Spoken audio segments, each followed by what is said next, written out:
নমস্কাৰ বন্ধুসকল, আমি অসমৰ চাৰিজনা গুৰু বুলি ক'লে হৰিদেৱ, দামোদৰদেৱ, শংকৰদেৱ আৰু মাধৱদেৱৰ কথা আমি ভালদৰে জানো। আৰু তেখেতসকলে আমাৰ এই অসমত সত্ৰ স্থাপন কৰি মানুহৰ মাজলৈ যিটো ভক্তিৰ ভাৱধাৰা আনিছে আৰু সেই ভক্তিৰ ভাৱধাৰাৰে আজি গোটেই অসমখন জিলিকি আছে। আৰু অসমত প্ৰথম সত্ৰ স্থাপন কৰিছিল মহাপুৰুষ শ্ৰী শ্ৰী হৰিদেৱে, কাৰণ হৰিদেৱ আছিল চাৰিজনা গুৰুৰ ভিতৰত বয়োজ্যেষ্ঠ।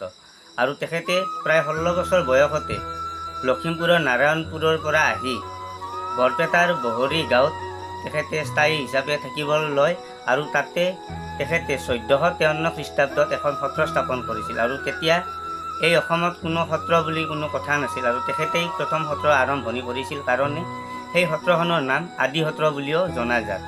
আৰু আদি সত্ৰ মানে হ'ল আৰম্ভণি। সত্ৰৰ আৰম্ভণি মহাপুৰুষ শ্ৰী শ্ৰী হৰিদেৱে আৰম্ভণি কৰিছিল। তাৰ পিছত বাকী তিনিওজন গুৰুৱে বেলেগ বেলেগ জেগাত তেখেতসকলেও সত্ৰ আৰম্ভ কৰিছিল। আৰু সেয়েহে বৰপেটাত যিহেতু অসমৰ সকলোতকৈ বেছিকৈ সত্ৰ আছে, কাৰণ বৰপেটাত চাৰিওজনা গুৰুৱে নিজা নিজাকৈ তাত সত্ৰ স্থাপন কৰিছিল আৰু তেওঁলোকে এক লগ হৈছিল পাটবাউসীত। তেখেতসকলে একেলগ হৈ সত্ৰ কেনেকৈ স্থাপন কৰিব পাৰি, কেনেকৈ কি ধৰ্ম আনিব পাৰি মানুহৰ মাজলৈ, তেওঁলোকে এই চিন্তাধাৰাৰে আগবাঢ়ি তেখেতসকলে পাটবাউসী, বহৰী, বৰপেটা আদিত বিভিন্নকৈ সত্ৰ স্থাপন কৰিছিল। আৰু যাৰ দ্বাৰা আজি বৰপেটাবাসী এই সত্ৰত এটা অসমৰ মাজতে সত্ৰনগৰ হিচাপে আজিও চিনাকি হৈ আছে। সেয়েহে হৰিদেৱে প্ৰথম সত্ৰ য'ত স্থাপন কৰিছিল সেই সত্ৰখননো কেনেকুৱা আৰু তাত হৰিদেৱৰনো কীৰ্তিচিহ্ন কি আছে, আজি সেই চাবলৈ মই বহৰীলৈ গৈছিলোঁ আৰু তাত মই কি দেখিলোঁ, কেনেকুৱা দেখিলোঁ, আজি আপোনালোকৰ মাজলৈ কিছু সৰুকৈ এটা ভিডিঅ' আগবঢ়াবলৈ চেষ্টা কৰিলোঁ। আশা কৰিছোঁ আপোনালোকেও চাই ভিডিঅ'টো ভাল পাব। আমি আহি বহৰীত হৰিদেৱে স্থাপিত এই আদি সত্ৰখন পালোঁ আৰু ইয়াৰ চক স্থাপিত আপোনাৰ এই 1453 খ্ৰীষ্টাব্দত এইখন স্থাপন কৰা হৈছিল। আহকচোন মই ভিতৰত সোমাই যাওঁ আৰু আপোনালোকক দেখাবলৈ চেষ্টা কৰোঁ। বন্ধুসকল, আমি আহি এই হৰিদেৱ সত্ৰ পালোঁ। এইখন হ'ল মেইন দুৱাৰ আৰু এই দুৱাৰেৰে আমি এতিয়া সোমাই যাওঁ। আহক আমি মেইন দুৱাৰেদি সোমাই যাওঁ আৰু হৰিদেৱ সত্ৰ আপোনালোকক দেখাবলৈ চেষ্টা কৰিম।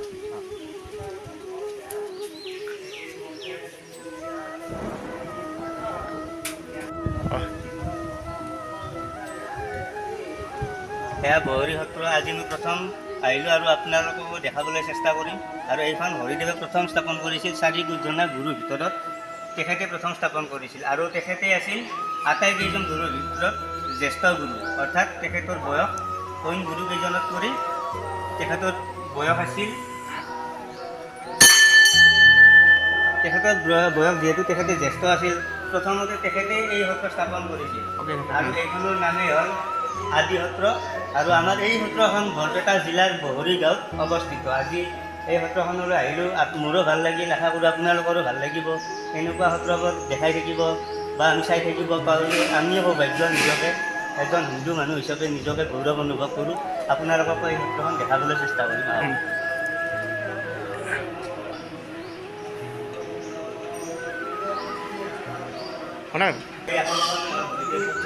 মেইন এখন আৰু ভিতৰত হয়তো তেখেতৰ আৰু কিবা কিবি আমি দেখিবলৈ পাম। আৰু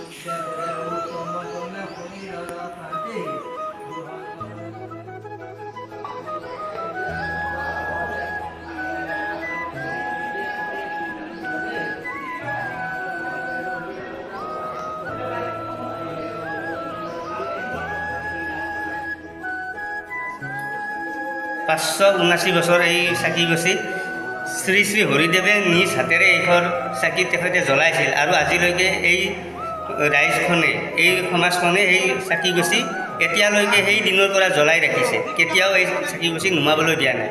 আৰু এয়া গুৰুদেৱজনৰ পদযুগল আৰু এই তেখেতৰ পদযুগল ইয়াতে এনেকৈ তেওঁলোকে সদায় সেৱা শুশ্ৰূষা আগবঢ়াই আহিছে।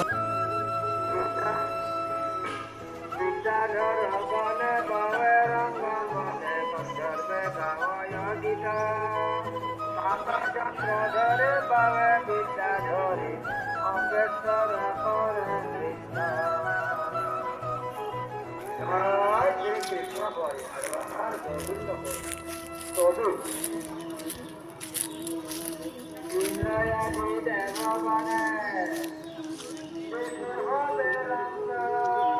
এই গছডাল যে আপোনালোকে দেখিছে, এই গছডাল ভাঙি গ'ল। আজি কিছুদিন আগতে এই গছডাল ভাঙি গৈছে, কিন্তু এই গছডাল প্ৰায় 300 বছৰ আগৰে এইডাল গছ। আপোনালোকে দেখাবলৈ পাইছে এই গছডাল ভাঙি গ'ল, কিন্তু তলৰ মূৰাটো এতিয়া সংৰক্ষণ কৰি ৰাখিছে। প্ৰায় 300 বছৰ এই গছডালৰ বয়স হৈছিল আৰু ধুমুহাত এই গছডাল ভাঙি গৈছিল। আৰু এইটো দেউলগোবিন্দ মন্দিৰ, ইয়াতে দেউল উৎসৱ উদযাপন হয়। আৰু এয়া মণিকূট, ইয়াৰ পৰা দেখিবলৈ পাইছে এইটো মণিকূট। আৰু এই আমি অলপ আগতে চাই আহিছিলোঁ, তাত হৰিদেৱৰ পদযুগল আছিল আৰু অক্ষয়বন্তী আছিল সেই ঘৰটোতে। আৰু এইটো মণিকূট। আপোনালোকে শংকৰদেৱ, মাধৱদেৱ আৰু দামোদৰদেৱৰ হয়তো সকলোখিনি জানে, কিন্তু হৰিদেৱৰ সিমানখিনি হয়তো নাজানে। তেখেত 4 গুৰুৰ ভিতৰত যিহেতু বয়োজ্যেষ্ঠ আছিল আৰু আদি সত্ৰ স্থাপন কৰিছিল। আদি সত্ৰ মানে হ'ল আমাৰ অসমত তেতিয়া স্থাপন একো সত্ৰই হোৱা নাছিল, আৰু এই হৰিদেৱে ইয়াতে প্ৰথম সত্ৰ স্থাপন কৰিছিল। আৰু এই সত্ৰৰ সত্ৰাধিকাৰ আছিল তেখেতৰ জীয়াৰী। সত্ৰখন আমাৰ বহৰীত হৰিদেৱে আহিছিল 16 বছৰ বয়সত। 16 বছৰ বয়সৰ পৰা গয়া, কাশী, বৃন্দাবন আদি গোটেই ঘূৰিছে। ঘূৰি আহি ইয়াত বিয়াও কৰাইছে। তেওঁ 16 বছৰ বয়সতে আহিছিল নগাঁও হেৰিৰ পৰা, লখিমপুৰ নাৰায়ণপুৰৰ পৰা আহি তেওঁ মানে ইয়াত স্থিতি লৈছিল। লৈ তাৰপিছত গয়া, কাশী, বৃন্দাবন গোটেই জেগাতে গৈছে। আৰু গোটেই জেগাত যাই তাৰ পিছত আহি দামোদৰৰ সত্ৰ হ'ল পাটবাউসীত 4জনা গুৰু একেলগে লগ হৈছিল। তাতে লগ হৈ তেওঁলোকে ভাগ কৰি সত্ৰবিলাক পাতিছে। হৰিদেৱে বহৰীত পাতলা, শংকৰদেৱে পাতলা পাটবাউসীত, আৰু দামোদৰে পাটবাউসীত, মাধৱদেৱক দিলাক বৰপেটা সত্ৰত দিলাক, মানে ভাতটো দিলাক মাধৱদেৱক দিছিল। ইয়াৰ পিছত ইয়াতে সত্ৰখন পাতি তেওঁ আৰু কৰিছিল কি, এই মানৰী বুলি আছে, বান্দালী বুলি কয়, বান্দালী সত্ৰ। তাতে তাৰমানে হৰিদেৱে ভাগৱত চৰ্চা কৰি, ভাগৱত 2 বেলা পঢ়ি থাকে তাতে। ইয়াতেও আহে, তাতেও যায়। তাতে সেইখন সত্ৰ ভুৱনেশ্বৰী, তেওঁৰ জীয়াৰী ভুৱনেশ্বৰী। প্ৰথম ডাঙৰজনীৰ নামটো মই মনত নাই, কিন্তু এই যিজন বান্দালী সত্ৰখন দিছিল মানৰী সত্ৰ বুলি। মানৰী সত্ৰ কেনেকৈ নাম হ'ল, শংকৰদেৱ, মাধৱদেৱ, দামোদৰদেৱ 4জনা গুৰুই তাতে লগ হৈছিল। তেওঁ ভাগৱত পঢ়ি থাকোঁতে তেওঁক মান ধৰিছিল। মান ধৰা দেখি সেই জেগাখিনিৰ নাম মানৰী।